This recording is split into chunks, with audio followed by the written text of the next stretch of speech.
Hello, you wonderful people. So for today's video, I'm going to talk about the trailer that just came out for the 7th and final season of The 100. In particular, I'm going to link to the extended trailer in the comments down below. But a lot of really interesting things, obviously a lot of stuff out of context, so we don't get the full scope of everything, but obviously we're still dealing with the aftermath of season 6. In particular, obviously we're going to dive more into the anomaly, which I could not remember the name of that storm last season. I was trying to remember it, but I couldn't remember what it was. But it's interesting because we learned that it seems like the anomaly, like at first I was like, because my thought last season was like, okay, is there actually like a civilization, a world that exists within the anomaly? Because like, you know, it's like Dioza never came out, but Octavia did, so that made me think like, okay, maybe there's something to that. But it turns out the anomaly is a wormhole, so it is traveling across space and time. It seems like it's going to maybe other planets, but maybe other planets at different points in time, maybe. And I think we see people coming out of the anomaly wearing those suits. Even at one point we see Raven wearing one. I'm assuming those suits are meant to be like a means of protecting you from, like, if you go through, like, it will rapidly age you type of situation. I don't know. Maybe it's to protect you from the anomaly's energy or going crazy from it. Part of me thinks it's interesting. Like, I mean, there might have been other people, but the person that caught my eye wearing it was Raven. I was like, that's actually interesting considering she was the one to do the whole spacewalking thing in the past. So, like, for her to be the one potentially, like exploring the whole anomaly situation, I think is very befitting if that's the direction it ends up going. But obviously that's just one side of things, because once again we're still dealing with the aftermath of like the sanctum and everything. Russell's still alive, which I think that's an interesting parallel that's set up, because it's like Clark has lost her entire family. Yeah, her dad died years ago. At least she had her mom. Russell lost his entire world because they had the whole thing of like, oh, we can come back over, we get new bodies, so they had that whole thing going for them. And now like his daughter is perma-dead, his wife perma-dead, so it's like both of them have lost their family, and now it's just kind of a thing of like Russell talking about, obviously, like, oh, he wants, you know, peace in everything, and you have like, you know, Murphy and Imori, you know, obviously still kind of in charge of things at the sanctum and everything, trying to keep some form of peace, I think. And there's a whole conversation about like, you know, this whole back and forth about like, have we learned nothing?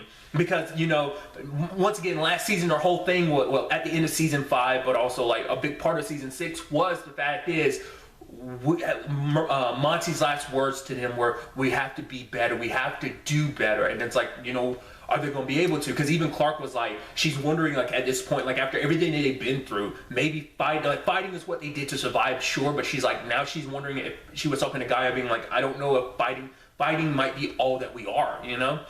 So it's like, without that, like, can we just, is it possible for us to just live in peace, or do we need to fight? Do we look for the fight? You know, and then you had that, because it seems like the children of Gabriel are gunning for everyone in Sanctum, but they're trying to keep the peace. Because, like, obviously there's 3 different groups. There's the children of Gabriel, there's everyone from Earth, and then there's the whole, you know, Sanctum people too. So now it's a situation of, like, I'm sure there's bad blood all around. More so, obviously, like, people from Earth and the children of Gabriel being kind of against the Sanctum people, because it's like their way of living. I mean, great that they were lied to and stuff like that, sure, but it's just, you know, because I'm sure the children of Gabriel are going to want, like, Russell's head, but it's kind of like, at this point, let's just stop the bloodshed. But it's like, because even Jordan being like, you know, like, do we solve fighting with even more fighting and bloodshed? So it just is that complicated thing of like, when you had to fight your entire time for survival, like, it's not easy to kind of switch that off. And, you know, that whole conversation, you know, a thing that Abby and Kanan said in the past about, like, you know, we'll get our humanity back, but it's like, you know, when the time comes, will it be too late? Can you be forgiven for all that you've done?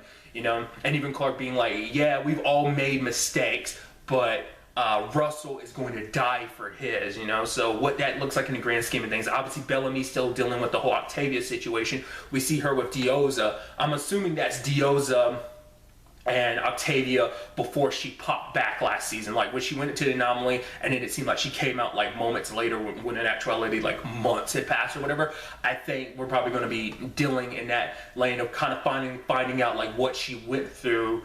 But obviously she's saying like, I'm not going to let you die trying to save me, brother, you know. So, and, you know, it's going to be interesting to see where things kind of end up for them at the end of, you know, all of this. And then there's those people at the end who are like coming, like there's a whole group there, but I'm assuming they're talking to Clark. It's like, you're going to be the key to like the final the final war that humanity has to face. And so it's like, is it talking about like sending Clark, like I said, depending on how the wormhole thing works, like I said, I think it is, you know, because it's all about space and time. So I'm assuming they're trying to send her to like the future or whatever world they're in, maybe the future of whatever world they're in. So we are dealing with like some time travel element to this whole thing. So I'm curious to see kind of ultimately how this all shakes out. Like I said, there's just a lot of out of context stuff that ultimately we have to, you know, watch this season to get the full scope of everything. You can't forget, like, Diyoza's daughter stabbed Octavia at the end of the season. So it's like, why did she do that? Is it because Octavia was going to destroy whatever they were trying to build in that world? It's like, wait, we were to get, like, did Diyoza send her daughter after Octavia? Or was it a situation, I mean, hell, like maybe it's a situation where currently where things stand, Diyoza isn't actually even alive anymore. Maybe this has something to do with, maybe something between Octavia and Diyoza is the reason why she did it, or like whatever society or group they're from is trying, like, because the whole point was like, oh, we're the last of humanity, but these are humans as well. So, like I said, that's why I feel like it's got to be like later generations that cross paths with the anomaly. Like they must be like